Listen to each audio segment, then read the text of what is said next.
gentlemen, and then we'll allow the audience to also ask questions here. The key question is, or the theme is cryptocurrency. We'll have questions, and Dr. Norbik will introduce them later. He will also have presentations. So, do not of hard talk. I would like to start with Dr. Norbik. In simple words, we are laymen here. This phenomenon comes into picture out of nowhere. Starting, I mean, locally in 2015, end of 2015, 16, and now 17. We are talking about the in thing now.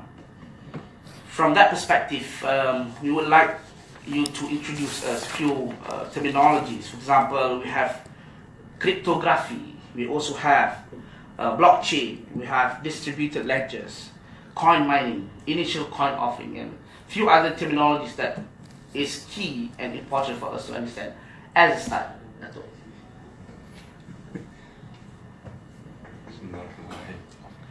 First time I'm in a hard talk. I don't know how hard it's going to be. Anyway, okay, let's start with being soft, and maybe it gets harder as we go along. Cryptography. Cryptography is basically the art of crypt and graphy. Academically, cryptography means the art of secret writing.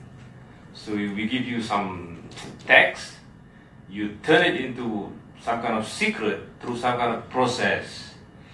And in the modern sense, cryptography is actually used to protect information from adversaries, from anybody who wants to steal the information, disrupt the confidentiality. These are the normal requirements of modern information security: confidentiality, integrity, availability, non-repudiation. So these are really the modern requirements for information security. Cryptography is that field that is meant to manage the security requirements of managing security of information. Now, cryptography derives its strength from many disciplines, the fundamental of which is mathematics, as well as computer science, electrical engineering, communication engineering, as well as even physics. So there's a lot of mathematics involved, and usually there are specific techniques that even in this Kuliyyah we teach on cryptography. For example, the main theme of cryptography is encryption. You teach students how to encrypt information into a form that cannot be read except by those who have the key and so on. Encryption, decryption. But specific to the area of cryptocurrency, the main mechanism used in cryptography is the hashing, or the hashing techniques, and digital signing, using a method or a technique called public key infrastructure, which relies on what we call as asymmetric cryptography. This is really getting hard. The hard talk is really getting hard. I'm getting very technical. Okay. So that's cryptography in a nutshell. It's the field of knowledge to protect information against adversaries. And of course it is applicable in the context of cryptocurrency. Now, blockchain is a much more complicated thing to describe. Stop me when you need me to stop me. Actually, I've got a few slides to show because actually to explain blockchain is really, really difficult. I have seen many speakers who try to explain blockchain, and people still cannot understand what is blockchain. I think I used the slides, right? Yes. Okay. And actually we had a seminar a month ago, and I used these slides, and the audience said it's the first time I can understand blockchain. So I think, I mean, I'm not kindly nice nearly or whatever, but let me just see where are the slides. Yeah, okay. I started off by giving this very simple example. So these slides will explain completely what is distributed ledger, what is blockchain, and so on. A very interesting slide. We, in our community of cryptographers in the country, this slide, I took it from a friend from Mimos. His name is Nkasiong. He's a researcher in Mimos. And we use this kind of thing to describe to the public what is meant by blockchain, what is meant by distributed ledger, and so on. This is the most popular ledger we use in our country, okay? You go to mama shop, whatever, every month you beli gula, beli tepung, and so on. At the end of the month, you pay to the shopkeeper. Is a ledger is a book that record transaction. So, and we do it, we put the date, we put what items we took the amount, and if we are smarter, we sign off for the day. At the end of the month, we reconcile with the mama or with the toke what is the amount to be paid. But there are possible errors. There could be cheating. What stopped the shopkeeper from adding one extra line and say, you took 3 kilograms of rice on that particular day? So the book could be lost and so on. This is a typical ledger instrument that keeps transaction. Now, I'm really developing the whole idea of distributed ledger. But the errors could be reduced if we have more copies of the 3-5 books. The shopkeeper keep one, I keep one, a few other friends keep one. So if the books are synchronized, nobody can cheat, kind of thing. So, and we can improve this further by getting more copies of the distributed ledger. So we make the ledger, we distribute them, and we make sure that everybody has a synchronized version of the ledger. And there could be some people who are lazy to update the ledger, so maybe 3 out of 7 are wrong. But the majority still are in synchrony. So, you know, this is the fundamental concept in distributed ledger as used in cryptocurrencies. So there could be errors in some copies, but the majority of the copies are in sync. And if we put this into the modern context of ICT, the records of the transaction that is happening made between people who trade cryptocurrencies, they are kept in multiple copies and multiple sites like this. Today, the number of computers that manages Bitcoin is more than 300,000 worldwide. So you can imagine how many of these computers that are nodes that are keeping replicates of the transactions of cryptocurrency specific to the case of Bitcoin. So when you distribute replicated copies of this ledger instrument, this is called distributed ledger technology, and you put it in the modern context. You can keep it in servers, some people keep it in their desktop, some keep it in the cloud and whatever. So you keep them everywhere, and there are thousands and thousands of such replicated copies, and the consensus of which determines the correctness of all the transactions that has happened with that cryptocurrency. So what is a distributed ledger technology? Is a consensus of replicated, shared and synchronized digital data like the 35 books. Many of us in the whole kampung keep the 35 books. And if it's all synchronized, the shopkeeper cannot cheat, even I cannot cheat. But in the case of Bitcoin and cryptocurrencies, these are replicated across the globe. Synchronized and shared by the various machines. And they are typically open to public, the correctness of which is maintained by the peers, and it is decentralized. So one example of the DLT is the blockchain. There's another example of the DLT which uses another techniques, but it's not as popular as the blockchain. For the other group, the most popular of it is called IOTA.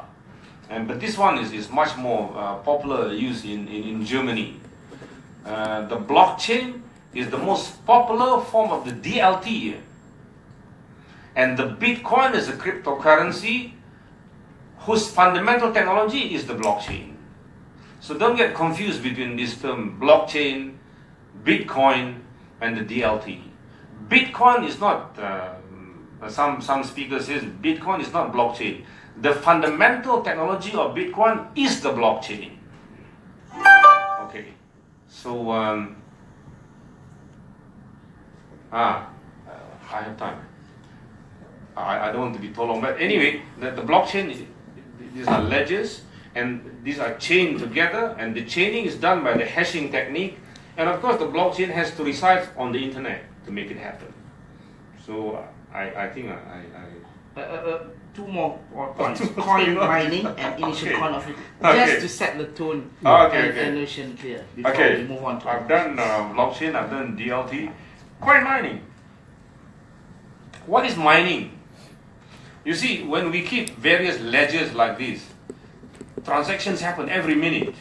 A sends to B 0.05 Bitcoin, B sends to Z another 0.01 Bitcoin, and so on. All of this is happening every minute. Somebody or a group of people within the network of the blockchain must make sure that these transactions are valid. What makes an invalid transaction? For example, I want to transfer to Daud 10 Bitcoin. I only have 5 Bitcoin. So there must be people in the network who will check that the transaction that I attempt to do, that is transferring 10 Bitcoin to him, is invalid because I only have 5 Bitcoins within my wallet. So the group of computers, and these are called miners, the group of computers all over the world that maintain the correctness of each of the transactions, these are called miners. So the job of the miners is to make sure that the protocol of the blockchain is completely followed. For example, A sends some money to B. A actually has digitally signed the transaction. Then the transaction is valid. Other correctness, like I said, A must have at least that amount of Bitcoin to transfer, and so on. So when I'm a miner, I make sure that the validity of all these requirements are correct. And when they are correct, I put them together, prepare them as a block, and then try to apply the cryptographic technique on the block and hash them together. And in doing this job, I invest in my CPU, I mean the CPU card and so on. I invest in my electricity and other equipment, even the air conditioning, the ventilation and so on. If you go to Shenzhen and you look at all these mining farms, they are huge mining farms that consume a lot of electricity. So the investment of the miners is in this. And once the miners manage to create a block that is valid to be added to the chain, the miners get some payment.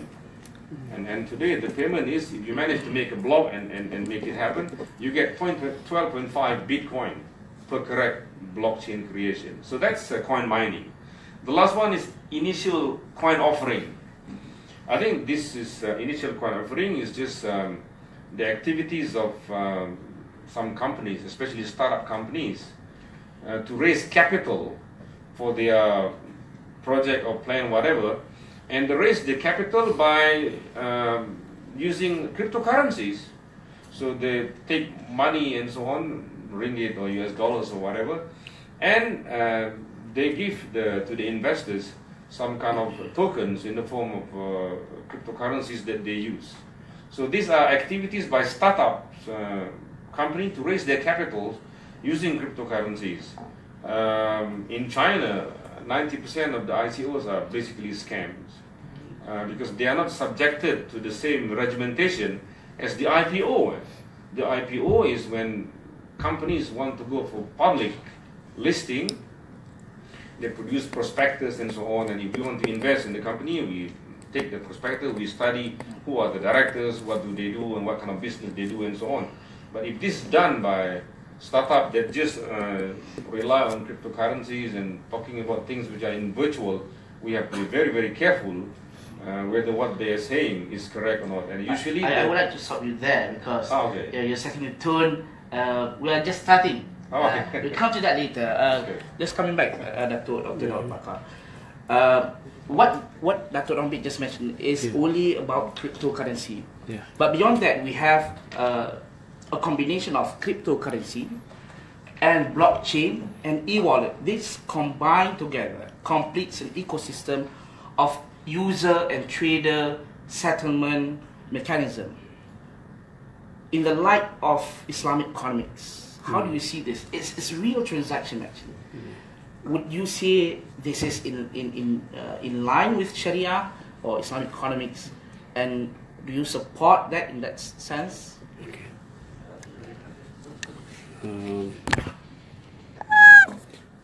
Bismillahirrahmanirrahim. Alhamdulillah wa bihi nasta'in. Thank you, Brother Aiman Salmi, for putting me in the hot soup after listening to a very,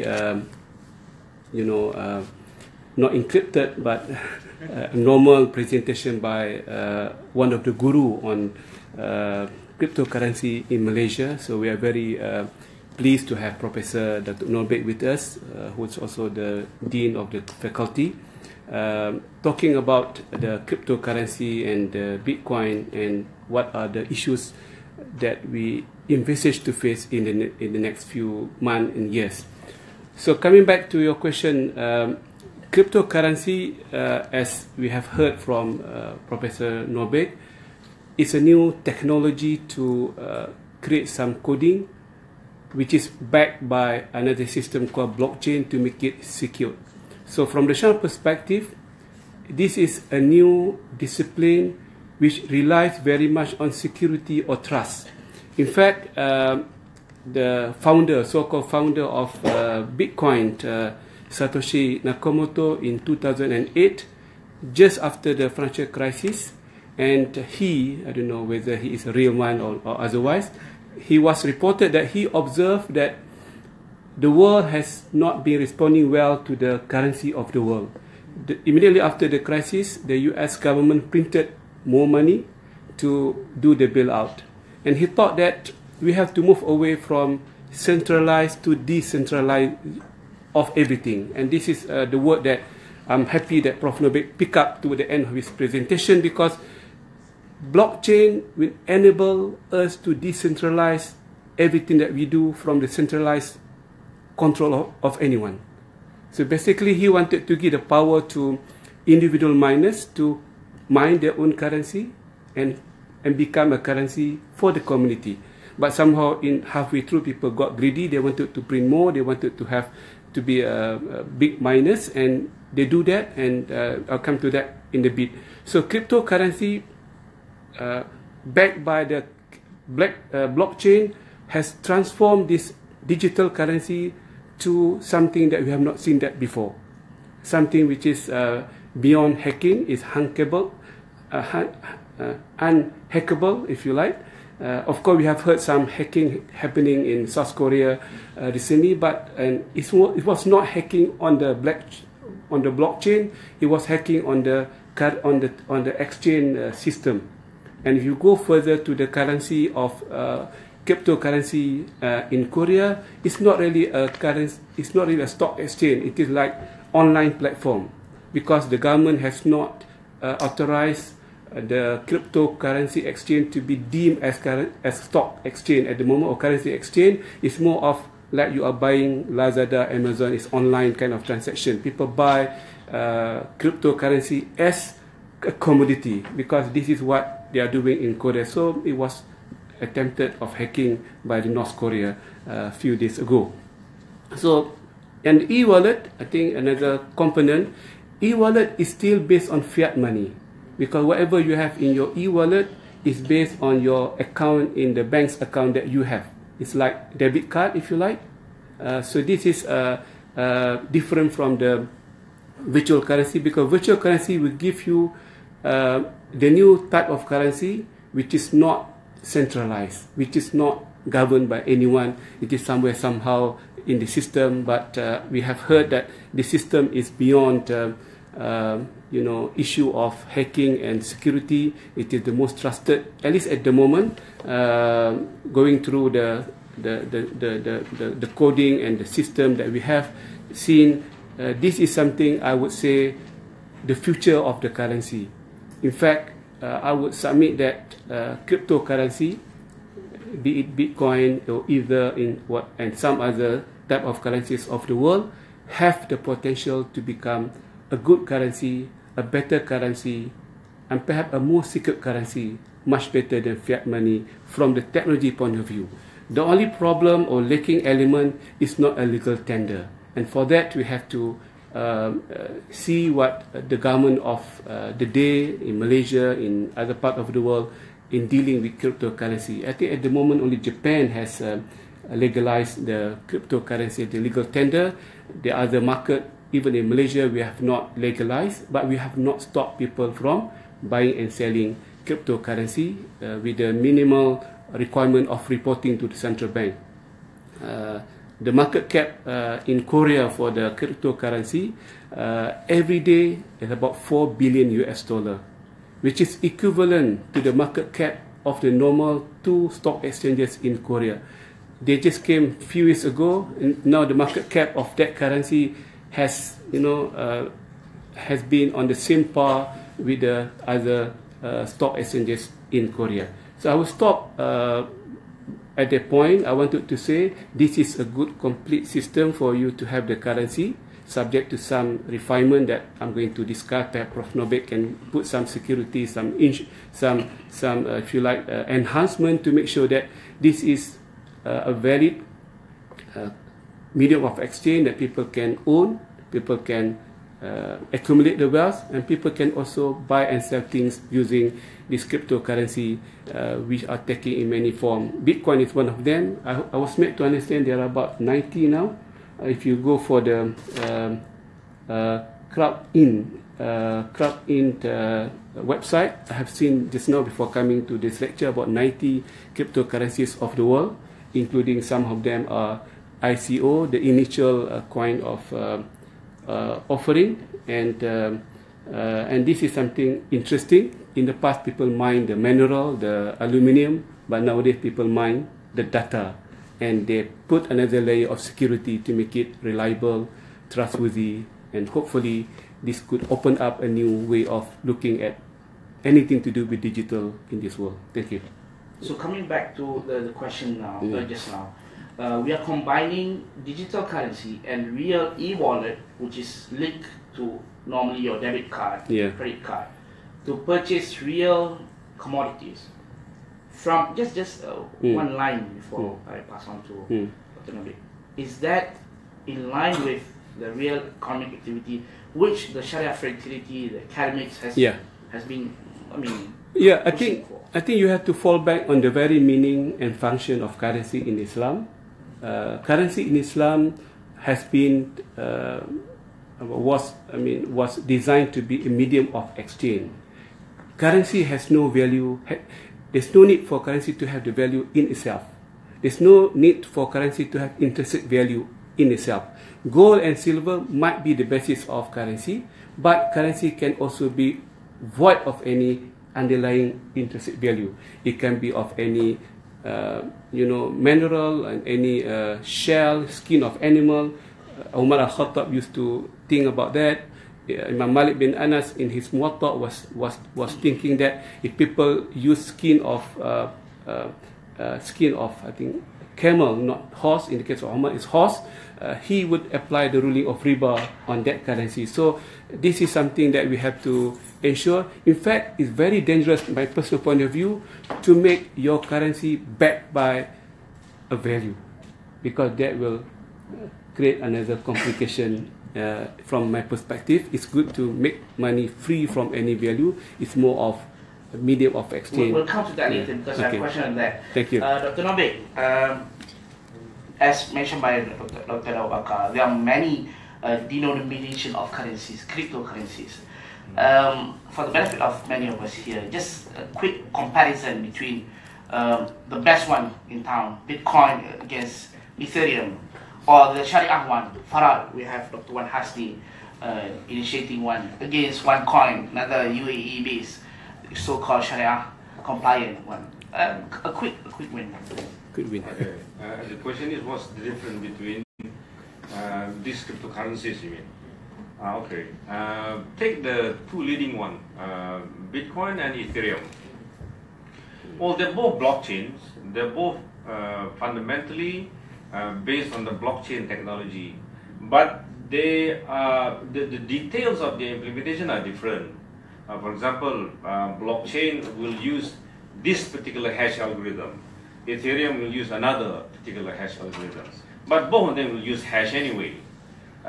In terms of language that is being used to program it, Bitcoin will use a certain set of languages.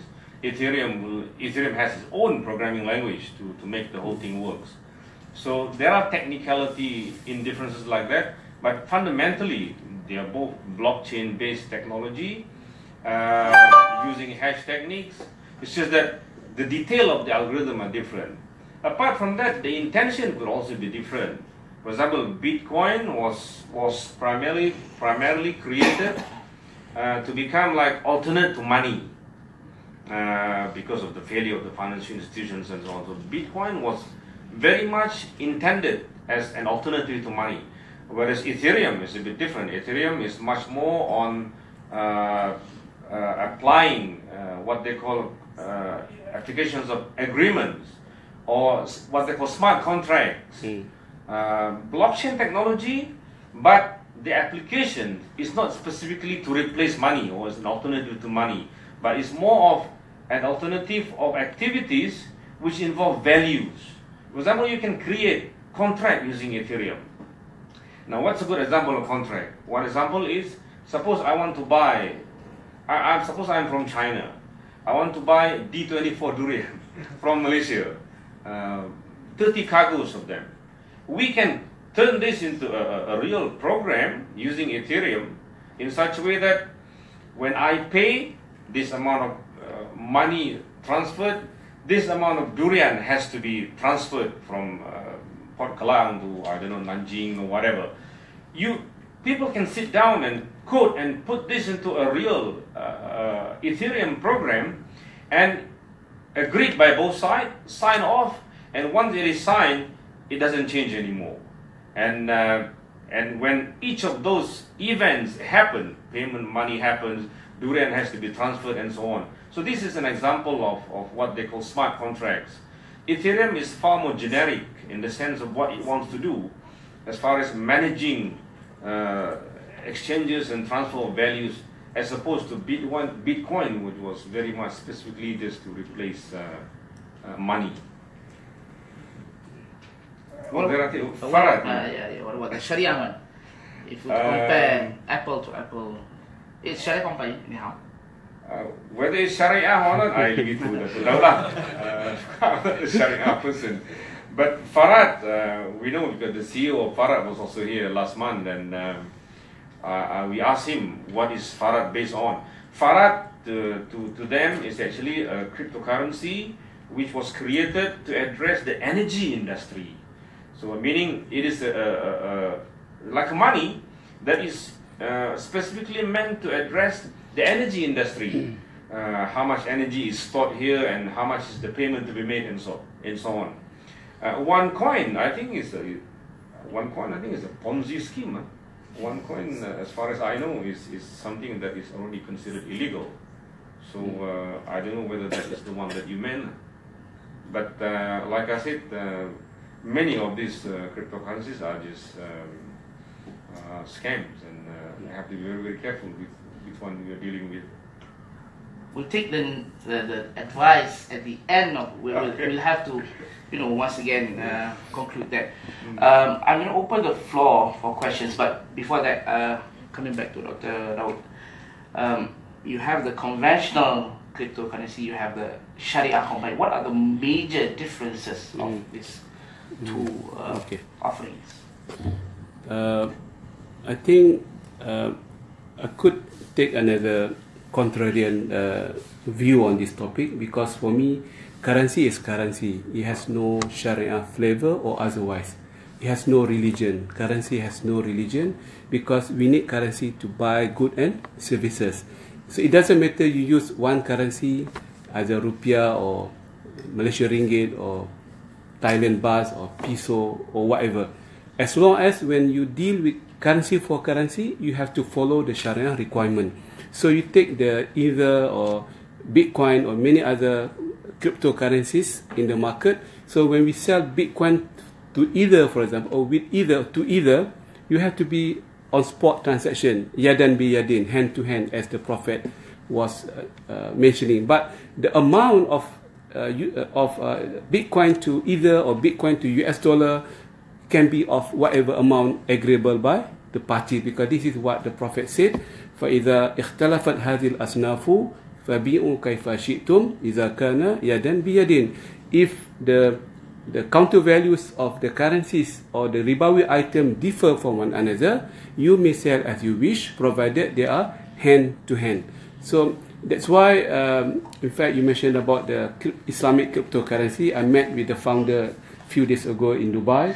So we are still talking and discussing with him on this so-called the Sharia compliant cryptocurrency. But for me, as a scholar, I don't see any difference between a currency versus another currency. They are currencies at the end of the day, and they should be Sharia compliant, provided they have passed all the benchmark that Prof Norbik has put, security-wise, distributed ledgers. It cannot be hacked. This more to provide security at the end of the day, and they are away from any scam, any criminal mind from the founder of the Bitcoin or cryptocurrency moving forward. And to be honest, I think lately we have heard a few governments, they wanted to print their own cryptocurrency. And this is, for me, is a good news, that the government have the trust that cryptocurrency have the value and can be printed, mined in their country, but they will solve away, they will deal away with the regulation, because nowadays it become a legal tender in their own particular country. It's not borderless, so that's why they can control the money laundering, the malpractices, and this is a good move by this government to consider printing or mining their own cryptocurrency, because it's a currency at the end of the day.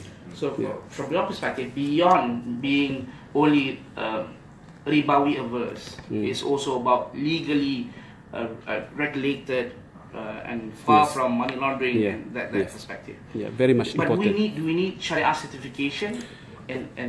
No, I don't think we need Sharia certification. It's nice to have, but for new asset like shares, sukuk, gold is Sharia compliant by nature, but there are many practices in the market that people might use gold wrongly. That's why myself, my company, Amani Advisors, we have been working with WGC, the World Gold Council, with IOF to set up the standard to govern the practices of gold. It should be spot, it should be allocated, you have to avoid non-allocated, it should be T+0,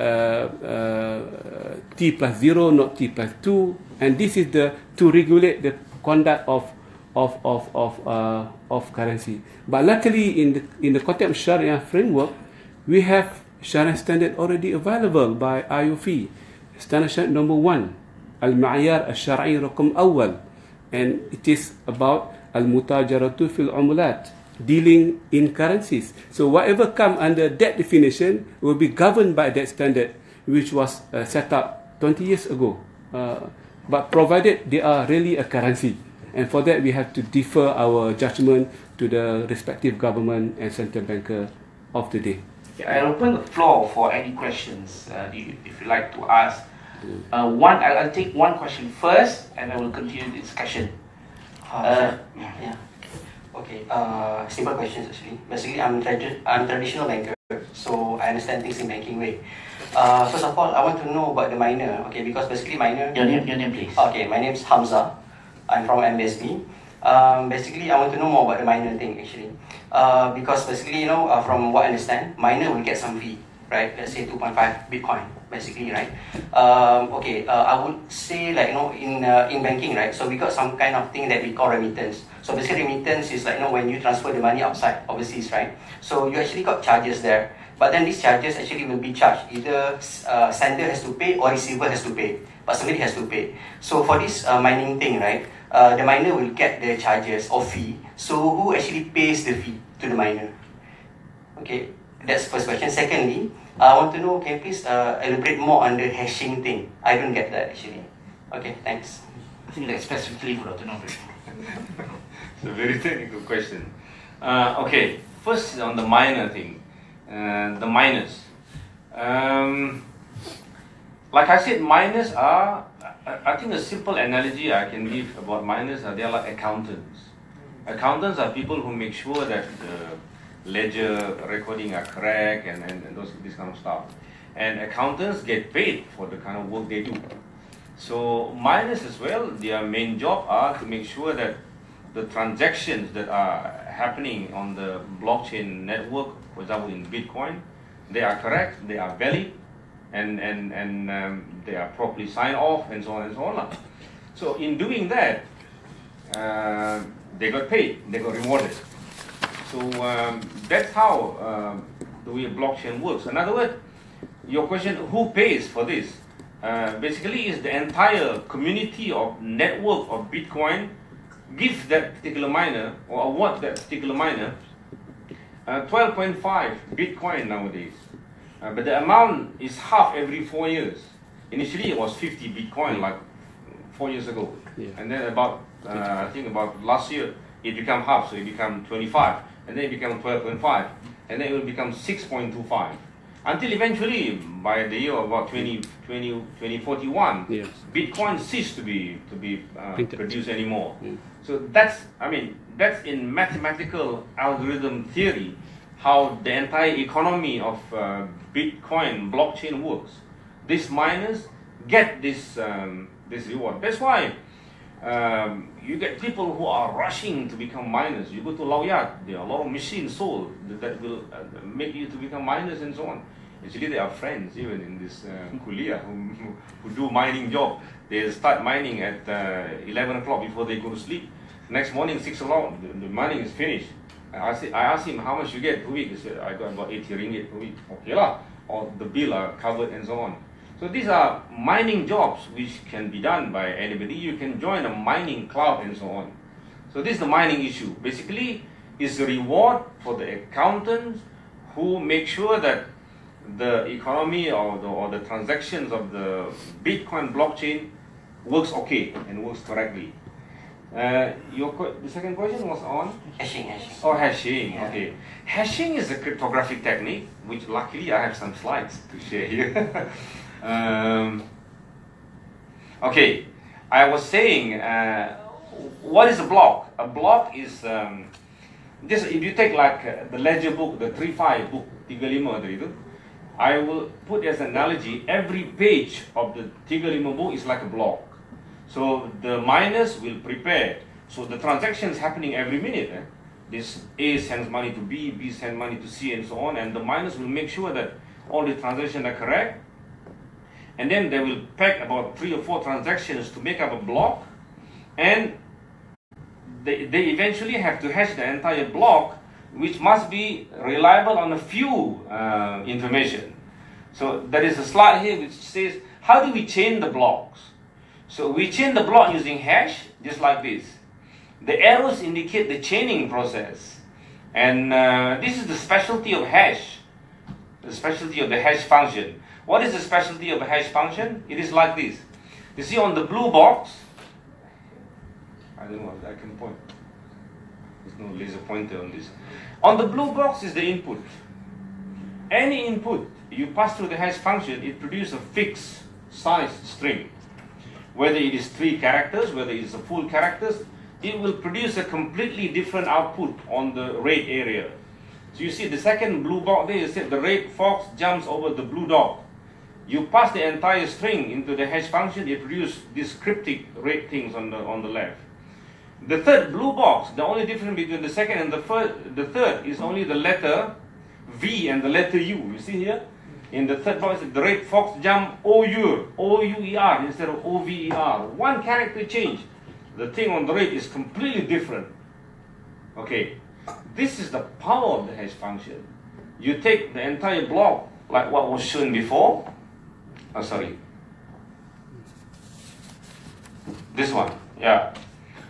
When things have been properly packed on this blue block, which consists the hash value of the earlier block, which will make it change to the earlier block. Look at the green one here, you see.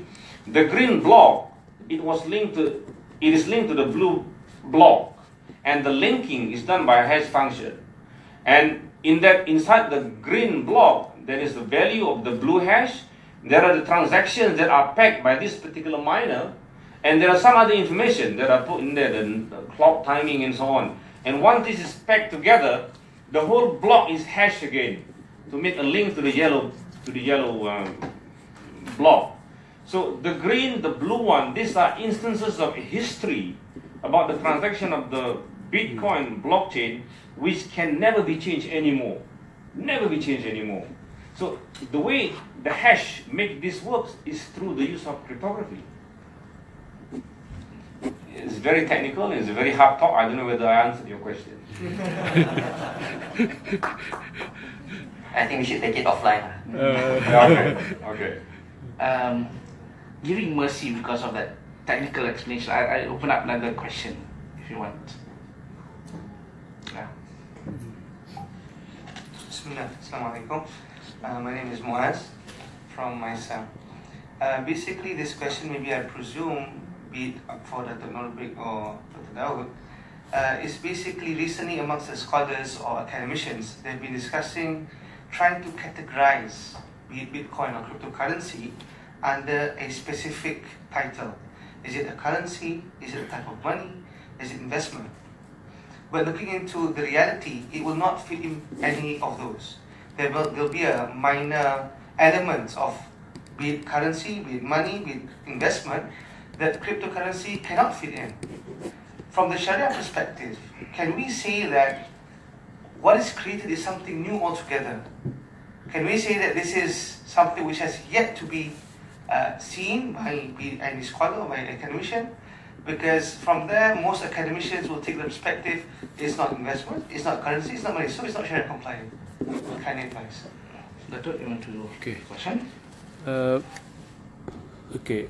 I think if that is the perception among some of the academicians and the scholars, I think they are wrong. They are completely wrong, because even we take the normal currency, if you take the gold currency in the old time, it is a currency, it is also an investment. People take position in currency. So if you are taking position of a rupiah or against yen or Malaysian ringgit, nowadays some of the country having some problem. Yemen, for example, versus I don't know what. I don't want to go into politics now.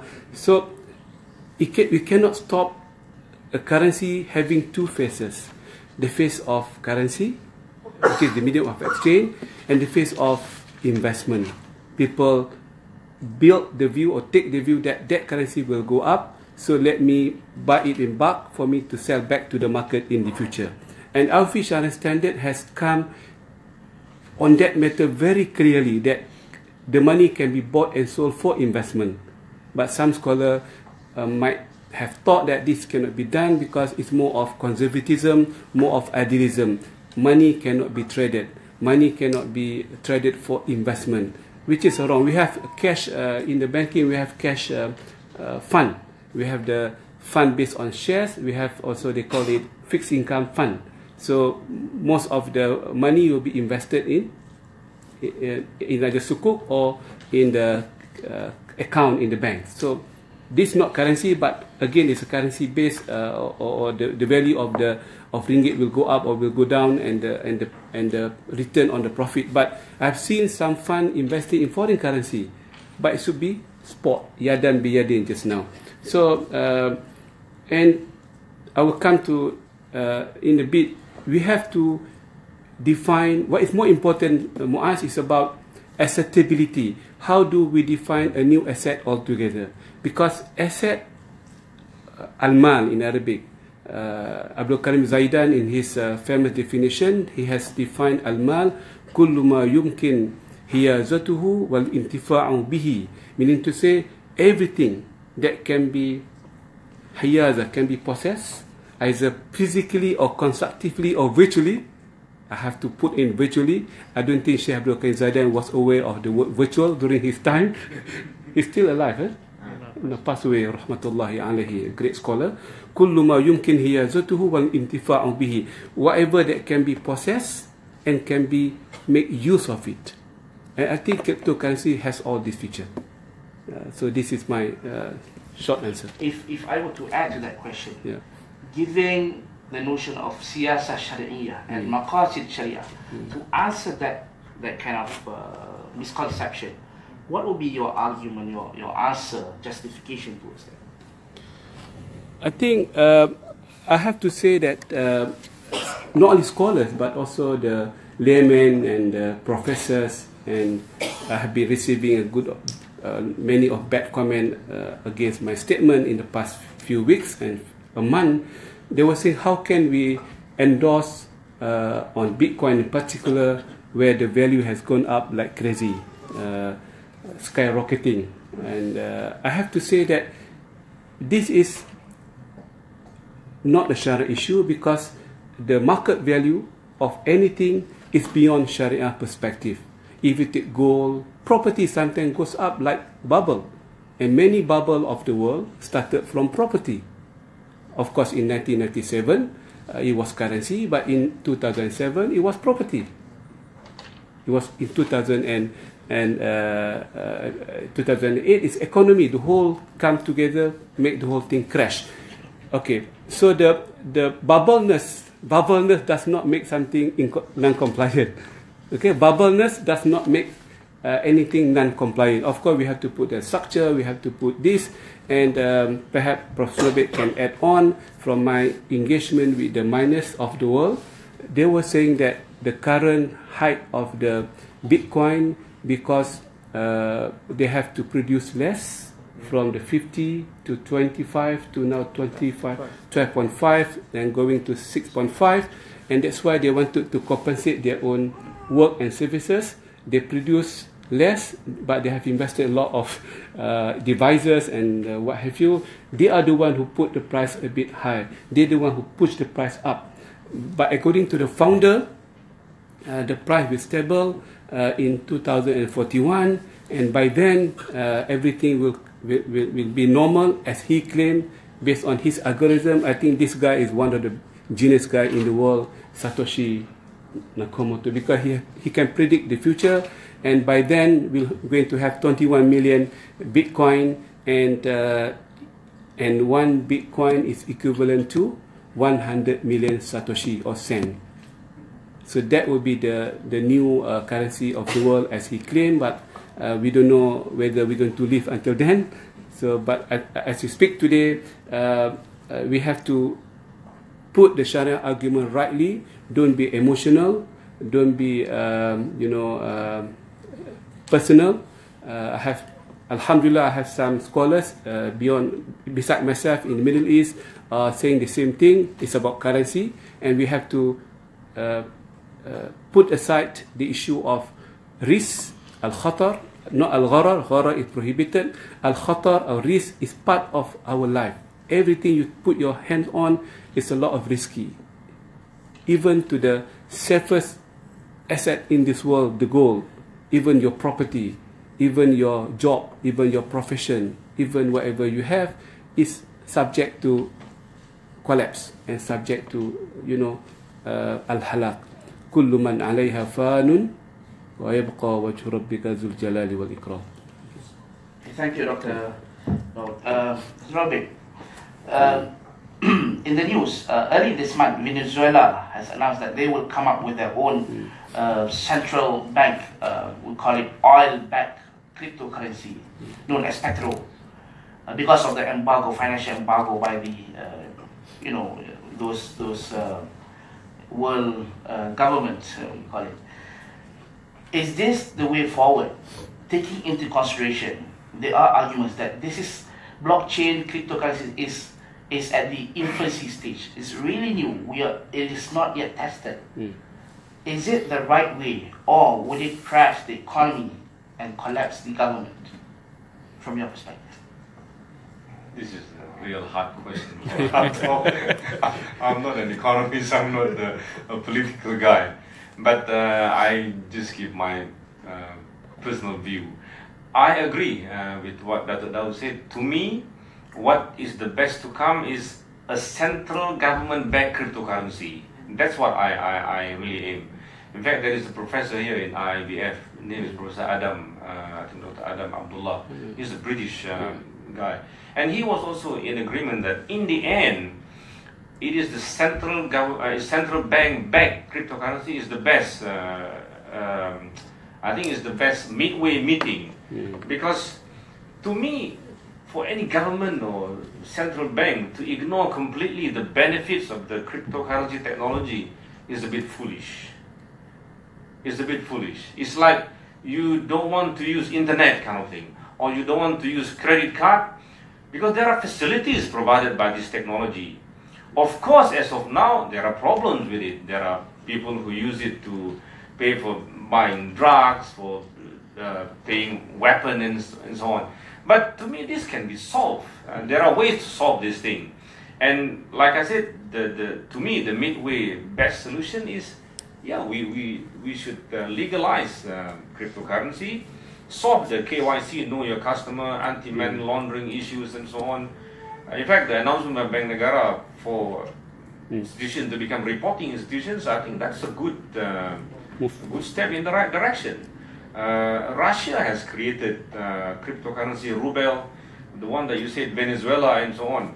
Because to me, this is one of the ways to counter the forces of US dollars and so on, in which, I don't know whether it's safe to say, but sometimes the US dollar is forced upon the world to be used and through some kind of pressure that the US make. Until today, you know, the entire force of the Chinese government cannot even defeat the strength of the Bitcoin cryptocurrency. The immutability of it, the amount of work that has to be involved in trying to change that moment of history as recorded in the block. A powerful country like China, until today, cannot even defeat the strength and the power behind Bitcoin. You know, China actually banned exchanges of cryptocurrencies and so on. And yet, the price of cryptocurrency, especially Bitcoin, is still going up. So, to me, it is a good counter. If I may comment on the China a bit, Yes. this hard talk really, yeah? Yeah, okay. I think the China is one of the intelligent government of the world. They don't take it simple. They ban on the cryptocurrency exchanges. They ban on the investment of cryptocurrency because they don't want money to go out from the country. In fact, they started putting all the measures of their own people spending money overseas. So this is in line with this cryptocurrency issue. But you know, the 20% market share of the world who produce the machine to mine the Bitcoin and other currencies are from China. And they don't ban that because money coming into China. In fact, one of my partners went to see the real mining farm as big as 2 football pitch, and the income of this guy is 100 million a week, and because the money coming to China, not going outside the China. I think the banning from my perspective was to protect the currency rather than to ban on the cryptocurrency per se. So this is something I got the news last few days, checking through what has happened in China, just to meaning to say it's still good currency from their perspective. Datuk, having said, it seems like both of you are moving towards we should have centralized, recognized cryptocurrency. Last week, UAIM announced that they do not regard or recognize cryptocurrency as legal tender. However, they do not prohibit from utilizing it. Are we moving to the wrong direction, or is it a good announcement? I think I'm very happy and impressed with the stand by the Central Bank of Malaysia, whereas the other central bank of the world are silent. Our central bank has done some white paper, and they have given the endorsement for people to trade using the cryptocurrency on 4 exchanges in Malaysia. In fact, the market cap of our cryptocurrency exchanges in Malaysia was reported to be around 75 million a week. Not that big as Korea, of course. Every day, $4 billion US, but some people are exchanging the cryptocurrencies on these stock exchanges. But the central bank wanted us to report who is buying, who is selling, and this is a good policy to curb and the issue of money laundering and know your customer. And of course, central bank has mentioned they wanted to issue a proper policy sometime in January, so we have to wait until January to see what will be the right and the official statement. But as a person, I would like to see that we embrace the cryptocurrency, but we have to put the right layers of security and protection, because this is the way forward. Of course, to make it a legal tender will be very challenging. Only Japan is doing that, but at least cryptocurrency should be allowed to become the form of payment and not currency. We don't call currency because currency has a definition under the law. In the case of dispute, we have to go to the court, and Bank Negara cannot entertain someone using cryptocurrency in the court of the law. But at least central bank would allow you and I, everyone, to buy a cup of tea using Satoshi moving forward. This is not a legal tender, but like payment through the online, that kind of transaction. So we can have a system, and we have to wait for the official announcement by the Central Bank of Malaysia. They have actually allowed GrabPay to be one of the payment system a few weeks ago. Okay. Norbik, this question might be a bit on the economic side. Bretton Woods Accord 1944, which tries to manage the currency exchange, okay, whereby all the currencies globally would be pegged to either USD or pound sterling, and in return, those two currencies denomination would be pegged to gold. 1970, Richard Nixon called off the whole program, so it's paper, fiat money, and what they do is quantitative easing. QE. That's all. However, we are now being offered with gold-backed tokens, GBT kind of thing. It's not new. 1995, when the internet emerged, we have something known as e-gold, which is digital currency or which is backed and based on gold. I'm not trying to be dinarist here. There's another notion here. Those who back dinar as the settlement, as the way going back to the sunnah. Let's say if this is a way which you see best, so at least the cryptocurrency has some backing in terms of value. Is that something you see workable, or should be applauded, or they just would, collapse the whole thing? I think you're asking the question to the wrong person. No, I mean because they have this kind of thing. I think this kind of question should be directed to the Daud. I mean, the issue of money, whether it's gold back or whatever, this, I think that the Daud is a much more authoritative person. I think to comment. what we can do the blockchaining. You can Combine have a block, we chain our block together to become more powerful. I mean, from the technical perspective, I try to give the Shana perspective in the bit from Norbik. Because what we have here is, for example, either the conventional, we have Aurus, we have a few others. Also from Sharia, they call Amai has Sharia, certified Hello Gold, which is eventually, the same thing, gold-backed token, GBT. But I think if we move to that approach, which is a good approach, we cannot say no to any good initiative coming our way, but it is no longer virtual currency. It is no longer virtual currency. It becomes a physical currency. But people don't put in their wallet. They have the code which is linked and backed by gold, and that is another currency altogether.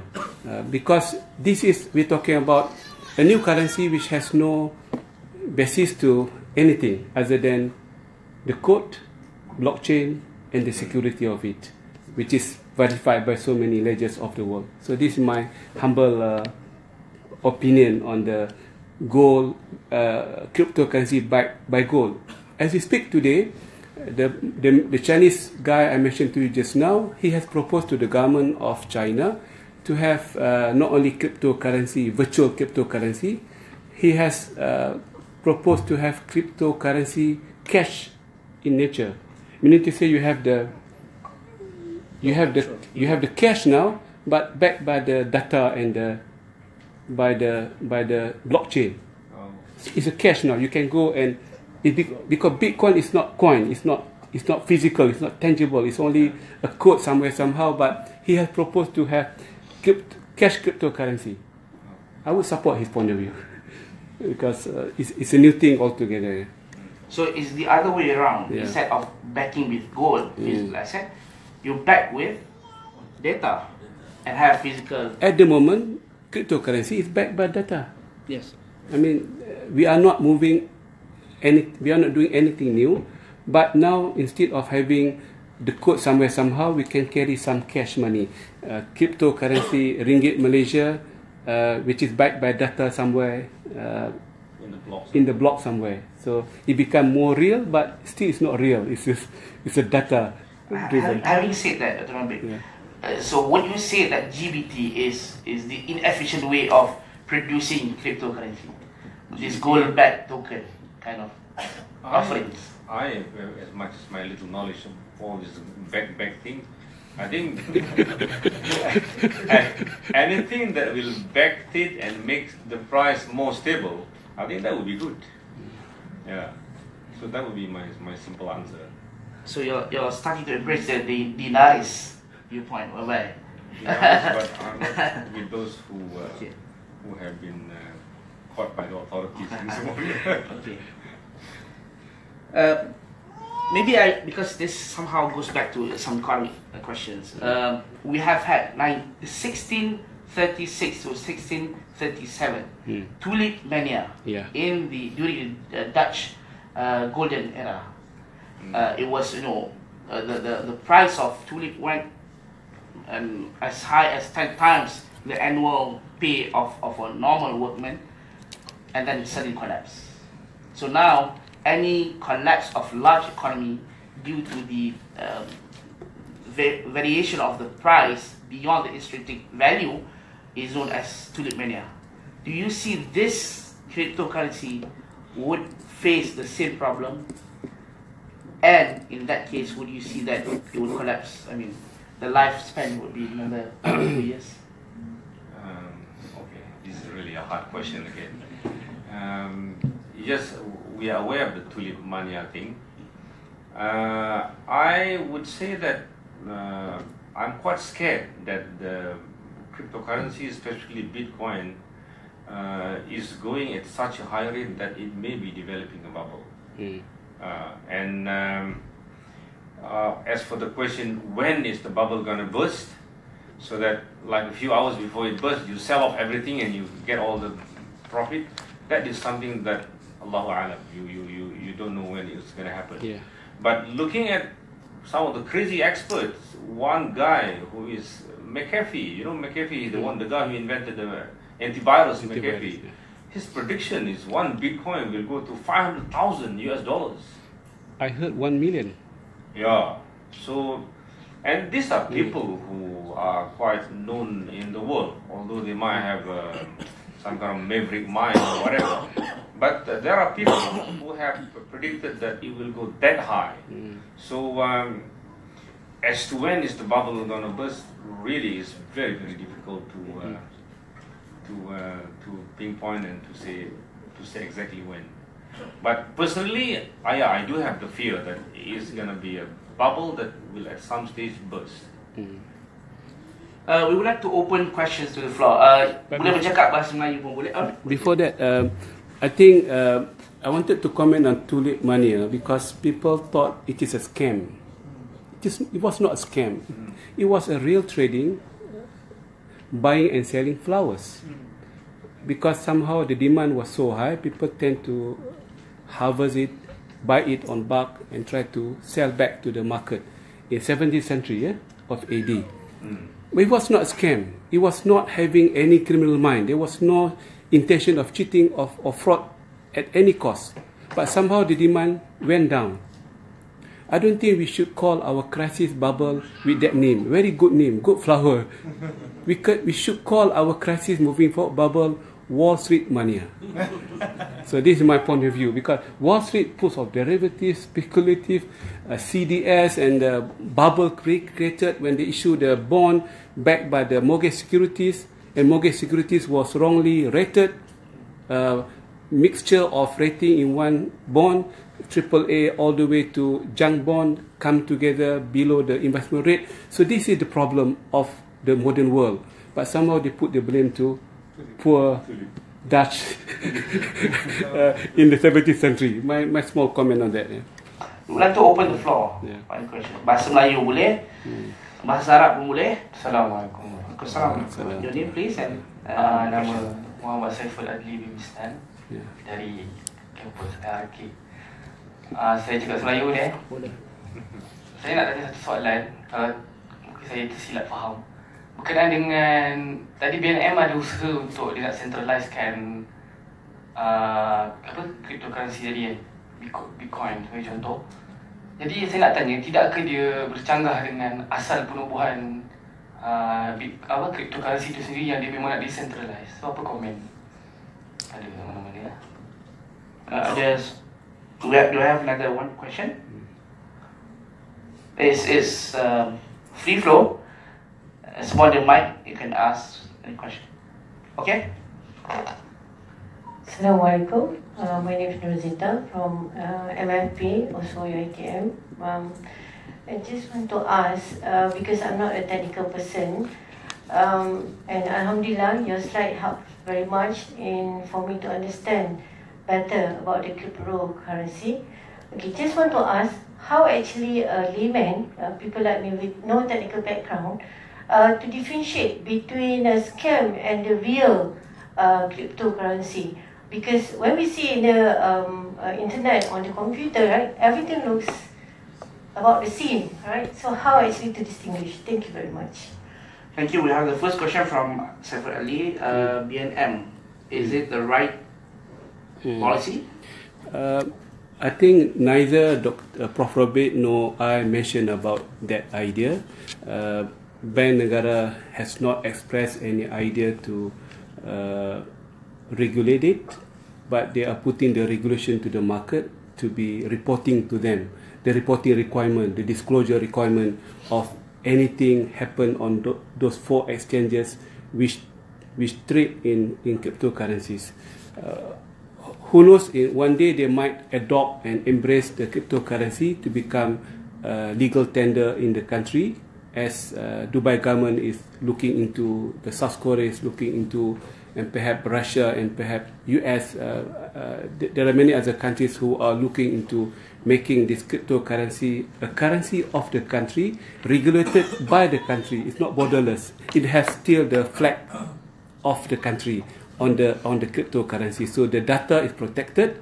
You cannot transform the data of the owner to other party. Everything will be ring-fenced and everything will be secured. So you cannot simply transfer my data of Bitcoin owner to another ledgers of the world, which is happening under Bitcoin.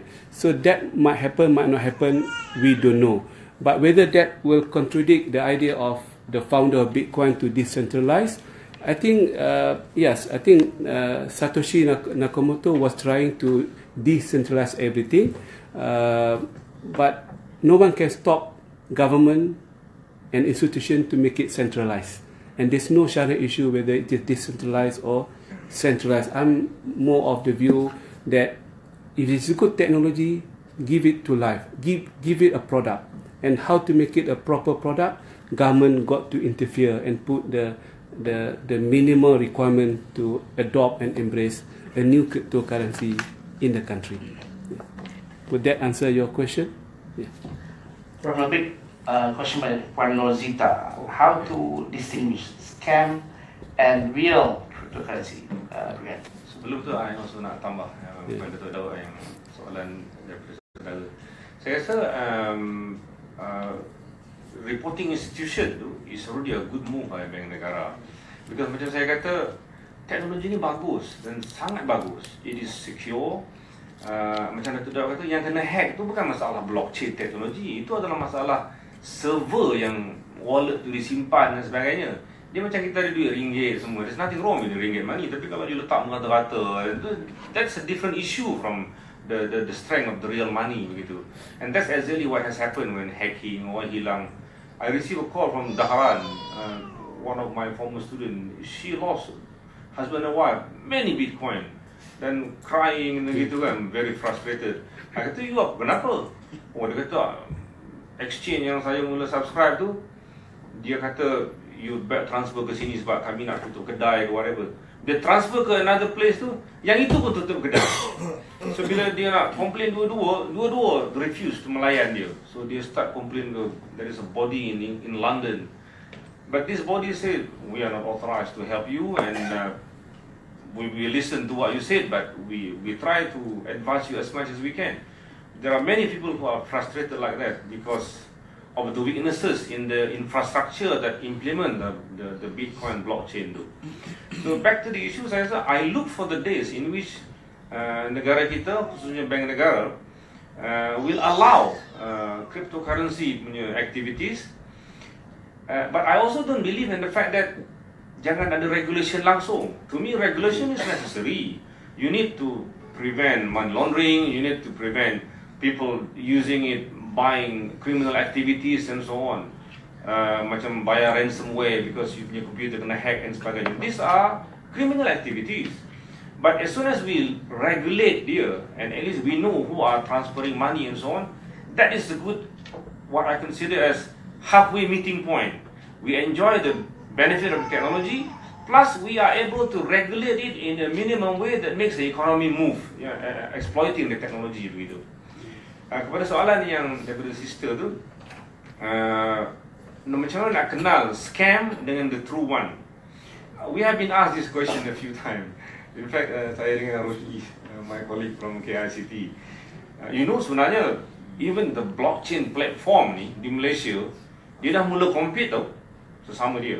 So kita dekat KICT, Kuliyyah ICT ni, bila kita nak active in a certain blockchain platform, katakanlah blockchain yang pakai Ethereum, blockchain platform yang lain ni tengah lobby di Malaysia ni supaya guna kami dengan guna Ethereum begitu. So they themselves are competing and start fitnah sesama blockchain group. And I told them, why are you all behaving like this? To us, we are researchers, academicians in the universities. We want to be good in all blockchain platform. We want to make the best of Ethereum. We want to make the best of another blockchain platform because they are made for different purposes begitu. So to the question of nak tahu which of the ICOs or are scam, first is you must mix and get in touch with experts who are actually monitoring this kind of scam activity. There is a group sebenarnya on the internet. I think the name is Coin Invest, and these are voluntary people who read the white paper that are produced every week on the internet. So kalau ada ICO keluar di Dubai, di Jakarta, or di mana-mana, these people are among the first who grab the white paper. Because I told you, dia bukan macam IPO dia ada prospectus. Tapi kalau ICO ni, the most they issue the white paper saja. They study the white paper, and they will make recommendation because they are the real experts in this area. And dia akan rank benda tu, and they will say that to us yang ni most probably is a scam, yang ini tidak begitu, and so on and so on. And specific to Farad, which belonged to one of our friend earlier, I already was confronted by a few friends in Malaysia. Dia kata, you don't play, kau jangan main cryptocurrency, ini penipu je. So I called the one Hasni.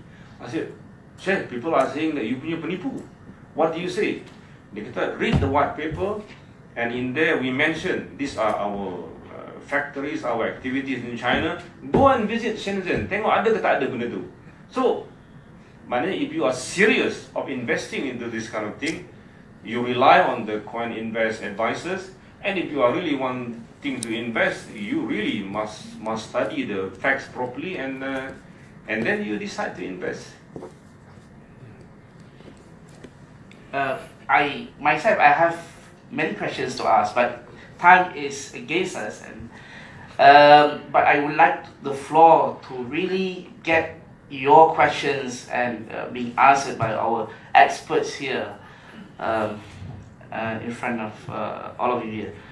Any more questions? Can we have? Okay, please.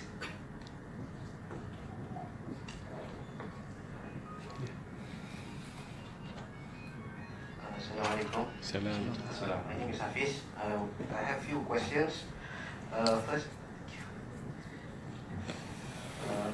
regarding the investing in Bitcoins. You mentioned again investing in Bitcoin. So, in the first place, Bitcoin was intended as a currency, as a payment system. It was supposed to serve that purpose. But then again, having regards to the trending in wild swing price of Bitcoin, it is perceived as an asset class. So should it be viewed that way? That is the first question. And second is, Dr. Daud mentioned about the limitation of the Bitcoin. About 21 million is the limit for the production of Bitcoins. So wouldn't it be the same as gold? Because we know that the Bretton Woods, why the fiat money was detached from backed by gold, is because they cannot find sufficient gold to sustain the economic growth at that time. So with that kind of limitation in Bitcoin, in the production of Bitcoin, 21 million, can it sustain the economic growth of the world? And third one is the launch of Bitcoin futures.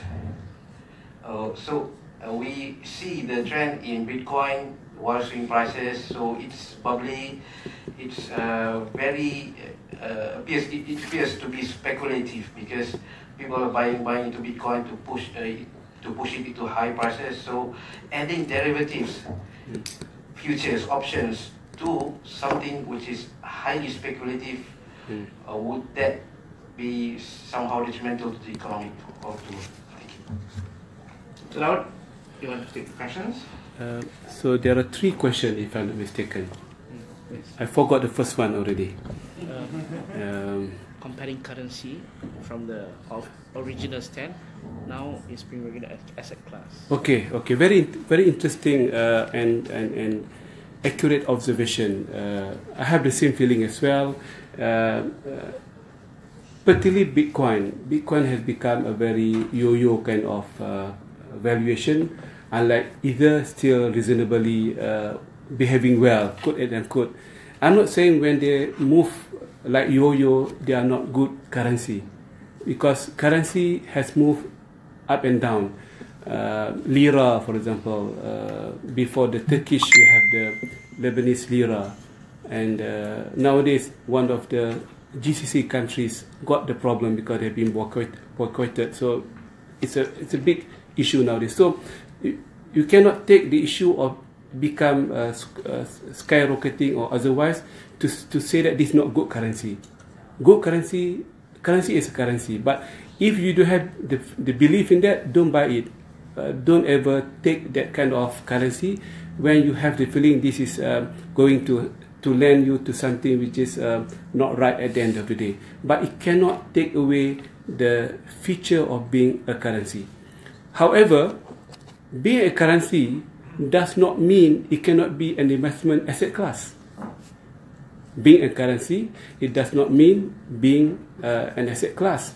Many of the investors overseas, they come to Malaysia, they buy our stock. They have 2 objectives: to get the capital gain and dividend and currency gain as well.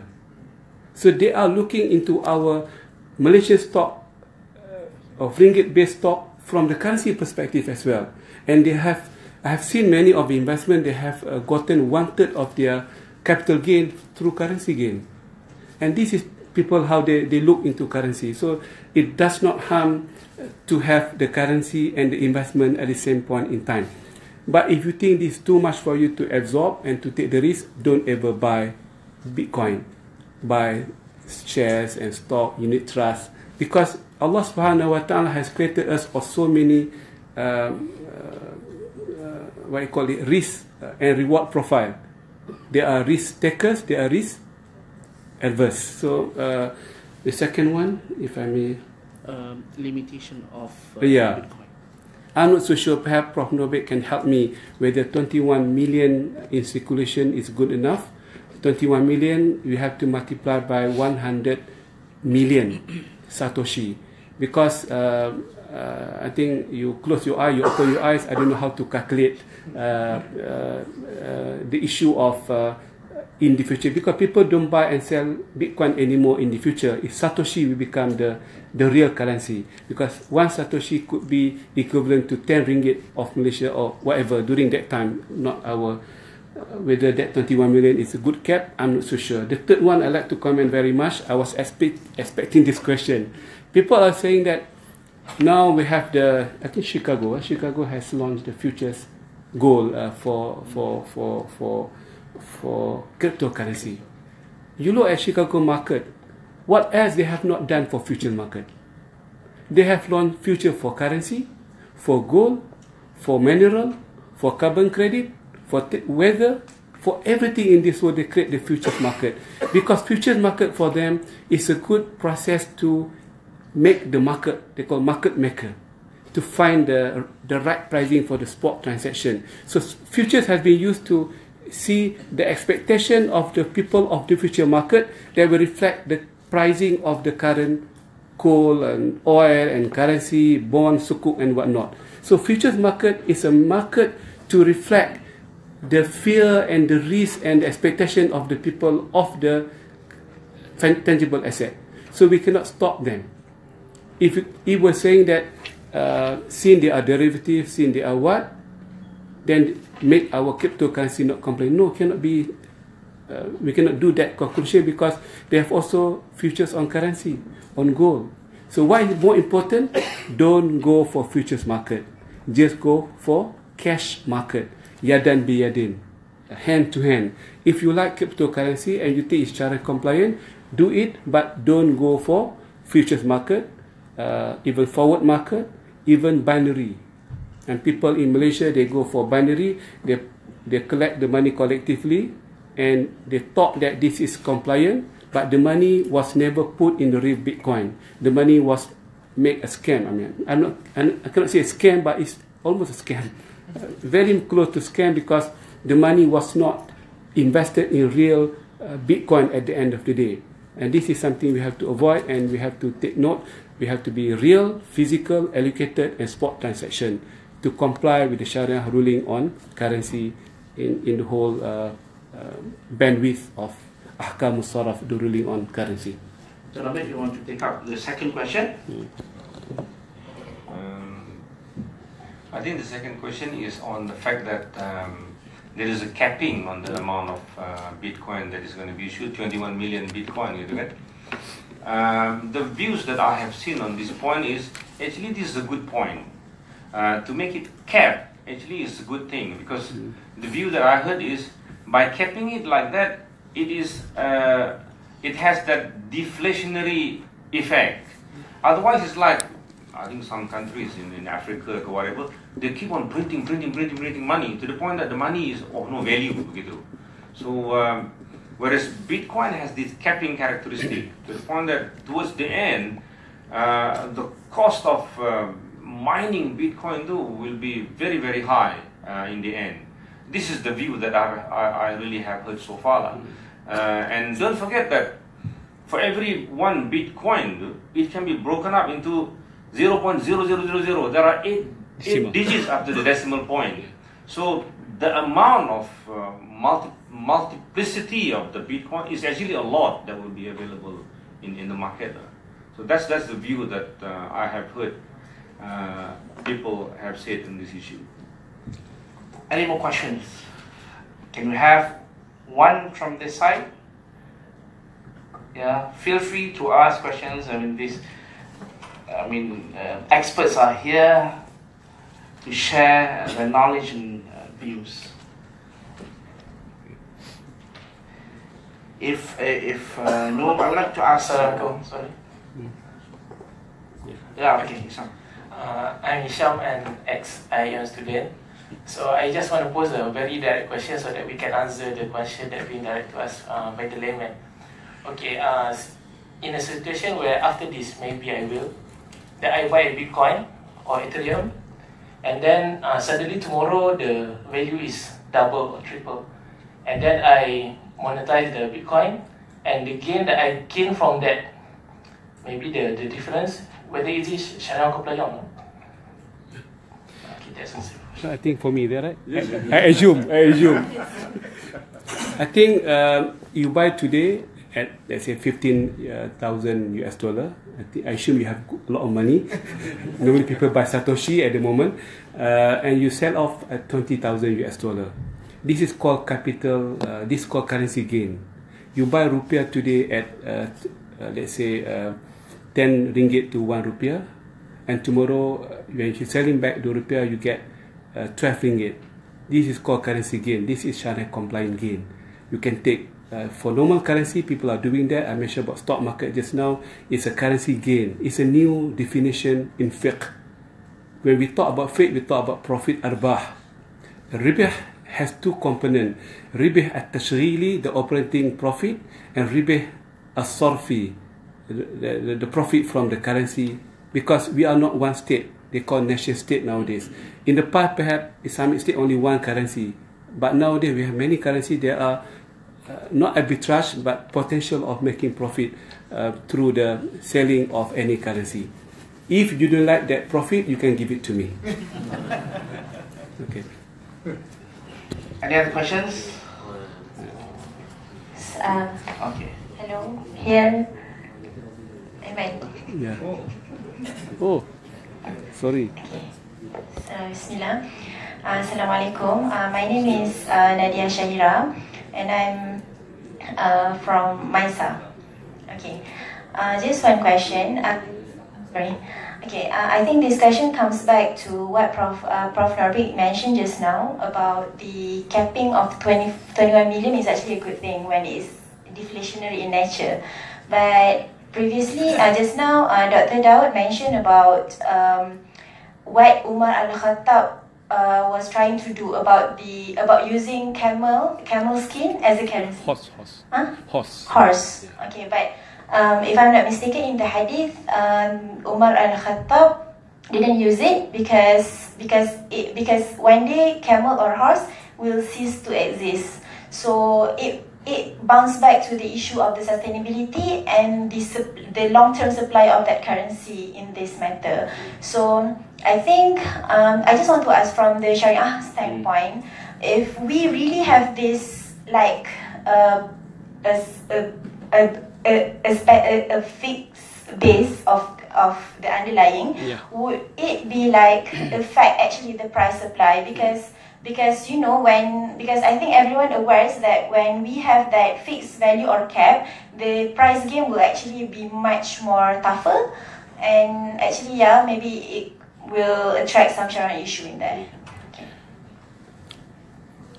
I think the fact that Sayyidina Umar al-Khattab radiyallahu anhu has stopped his idea not because of the capping or the sustainability of the currency, but he was advised by his companion and the elite among the scholars during his time. Some of them are the companions, some of them are the tabi'in, and they were saying to him, Omar, if you were to do that, people will start slaughtering the horse, and the horse during that time, even until the 18th century of AD, was the major transportation vehicle. So don't disrupt the sector of transportation. And what more they were saying during that time, the horse army was the most powerful horse for the battle, not only for Islamic civilization but the other civilization. So they need horse to go to the battle, to go to war. So if we create the value on the skin of the horse, people will 1 year old they slaughter the horse. So there's no more horse on this planet. So he stopped the whole idea of making that happen. But the capping and I'm not the expert. I need to do more research on the money printing, because people were saying, wanted to come back to your question just now, how could Bitcoin has moved so volatile, I think it's quite normal. Because in our case for currency, when we have the huge increase of the value of the money, or the other way around, government printed more money, which is not the case under Bitcoin or cryptocurrency. So you have to give some thought together. I'm not the expert. How could cryptocurrency avoid the phenomenon of money printing or quantitative easing that Aiman mentioned, the QE? Whether QE is good and healthy for the whole world, I'm not so sure, but I have the feeling it's not good for the whole world. We have to move away from artificial printing of money to capping of money. Whether that would be contributing to the health of the world, I'm not the expert, I have to admit, but perhaps some of you either here or in my Facebook. I think someone was asking me, if you allow me, about the mining a bit. They were saying about the electricity cost. You have to take note to mine one Bitcoin, absorb so much electricity cost. And people are moving away from a certain country and they wanted to set up the mining farm. They will look into the tariff of the electricity and how to cool down. They call it ventilation. And the biggest one of the farm in the world is located in Iceland. One of the biggest, of course, in Korea, they have the technology to put the normal wind coming in to take away the heat of the mining. So it's about real technology. I'm happy because it's a real technology. It's not just a matter of printing under the trees. It is real technology, and we have to spend more time to deal with something which is real in our community. Okay, Dr. Bakar, thank you. I'll give one last question. Okay. Bismillahirrahmanirrahim. Assalamualaikum warahmatullahi wabarakatuh. Simple question. Is it a threat to dollar, and will it replace dollar in the future, or it will coexist? Tough question. Difficult question for Prof. Norbik. He's the Dean of KICT. From your viewpoint, would you see that it will replace US dollars? Okay. It is definitely a threat to US dollars. It's definitely a threat to any fiat currency as of now. Will it replace? I'm not sure. I think we'll have to see.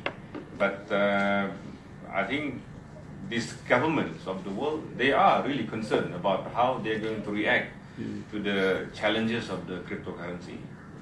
So will it replace? I have no answer to that question. But in terms of threat, definitely is a threat because of this decentralized nature. Cryptocurrency is good because it saves time, it saves money in terms of there's no third-party intermediate people involved, and plus it is very secure and very safe. We should embrace and we should benefit from the technology. So definitely from the perspective, I think personally I would like to see that it replace the fiat currency, but at the same time properly regularized by authorities and not just leave it to for people to exploit it for criminal activities and so on. Having said that, okay, I'll put up a few facts and then would like to ask both of the gentlemen to give their final remarks here. As at December 13, 2007, market cap of cryptocurrency rose as high as 500 billion US dollars, and the Bitcoin worth 17,000 US dollars per unit. So that is the first fact. In fact, one article by Eugene Espeth, a former central banker from the South African Reserve Bank, mentioned that 2018 will be the year where central banks begin to buy cryptocurrencies, especially those G7, the developed countries, US, Canada, Japan, Italy, so on and so forth. In fact, the managing director of IMF, Christine Lagarde, mentioned that it is not wise to dismiss virtual currencies. However, on the other score, for example, Jamie Dimon of JP Morgan mentioned and stated that if you're stupid enough to buy Bitcoin, you'll pay the price one day.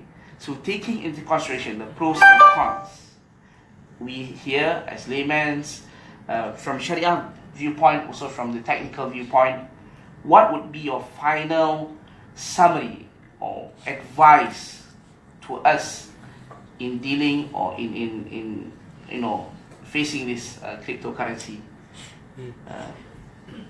Start first. Okay. Okay, let me take the easiest part of it and let Prof. Norbik deal with Lagat. Okay. I think as a person, I am very bullish about the technology of blockchain. I would like to urge everyone to spend more time in understanding the blockchaining before you jump the gun to give the judgment on any cryptocurrency of the world. So we have to spend more time in one way or another, reading, asking, engaging, and moving forward. In fact, you quoted JP Morgan. I have seen just now before coming to this lecture, the shareholders of Ethereum, one of them is JP Morgan.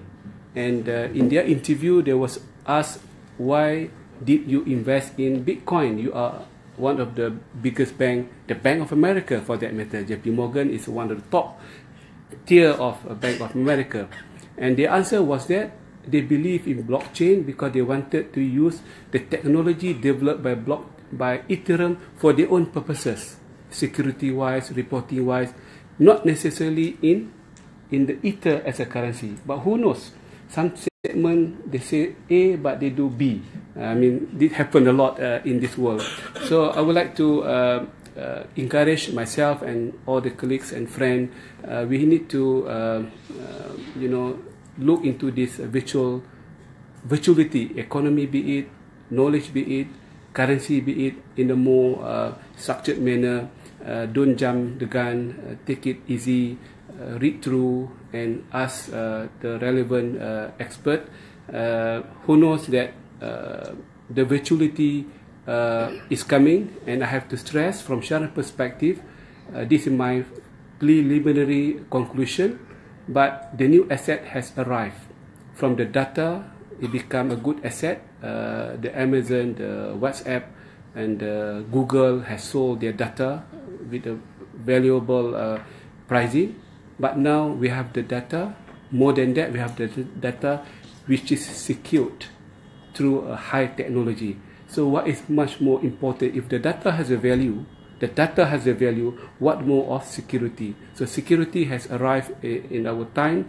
In the future, the passport that we have, we carry with us. Perhaps there's no need to have passport anymore for your identity. Perhaps Muhammad Daud Bakar will be encrypted as ABC 123 capital, and that will be your identity moving forward. So we have to see the future of the code, and this is what the fourth the industry revolution of Internet of the Thing, the artificial intelligence, and the third one I cannot recall, that coming together to form our industry. I think before I conclude, I would like to thank of course, the chairman for his sharing session, good sharing session, and Professor Norbik, the Dean of the Kuliyyah of ICT of International Summit University of Malaysia, being the organizer, and all the collaborators, the MUBIN, the Muslim Business Network, and the Association of Islamic Finance Professional, and also MISA, Malaysian Young Sharia Scholars Association, for putting the program together. And I thank everyone for your kind listening, and hopefully you have benefited something from this session. Thank you. Assalamualaikum warahmatullahi wabarakatuh. Waalaikumsalam. Thank you, Dr. Bakar. Dr. Norbik, your final concluding remark. When Dr. Daud said Assalamualaikum, everything is finished. Okay, I am a technologist, and because of that, I am much more passionate about the technology. So coming from that perspective, I think we should find ways to embrace the technology. Don't run away from the technology. It's just foolish and it's just stupid to behave like that. Having said that, even if you have money, be careful if you want to buy Bitcoin, because like we don't know when it's going to burst or whatever. I think if you have extra money, then maybe you should play around with Bitcoin, but don't bet so much entirely on the Bitcoin, because it is a nascent technology. It's quite new. There are still events and happening that make things can be quite sad. For example, people still lose Bitcoin because of what we have been saying. The technology of the blockchain, there's nothing wrong with it. This is very powerful, but where you keep your money, that's a different issue. So usually the servers and the stupidity in managing your e-wallet, these are the things that make you lose your virtual and cryptocurrencies. Other than that, I think there are also development which we have to always monitor. For example, the last 2 days, the development which is not very interesting is there was also a move to prevent what they call net neutrality in the world. I think some of you may have read this. The FCC in the US refused to accept net neutrality, which means net should be neutral and shouldn't be preferring any side gitu. But oh sorry for I'm speaking in Bahasa Malaysia. As soon as they lose the net neutrality, then they can be selective which exchange yang dia akan allow, which cryptocurrency yang dia akan allow to grow and so on. There is a move apparently to stop this net neutrality, which is not a good development as far as to make the cryptocurrency industry to grow in a much better way. Lastly, I also thank my SSA and Mubin and MFP. Wallahi, one of the intention of our Kuliyyah is to really bring people like all of us here to start to become more aware and we know every day, everybody in the society is asking, halal ke tak halal benda ni, boleh ke tak boleh beli and so on. You find in Malaysia almost every week there is a workshop, there is a talk, there is a Bitcoin group in Hilton PJ that talks about this issue. It's really a high issue that is being discussed by almost everybody. And we should try to really grasp the understanding and make things happen. And like I said, I don't think we should run away from the good opportunity. Thank you very much for coming to KICT. And we really appreciate you being here. Inshallah, we look forward to have more harder talks than this in the future. Assalamualaikum warahmatullahi wabarakatuh. Thank you once again to the honorable speakers here. Ladies and gentlemen, members of Prof, for lending your ears. We have come to the end of the session. I hope I've performed my duties as much as I can do. And with that, I pass back to the MC. Thank you. Thank you.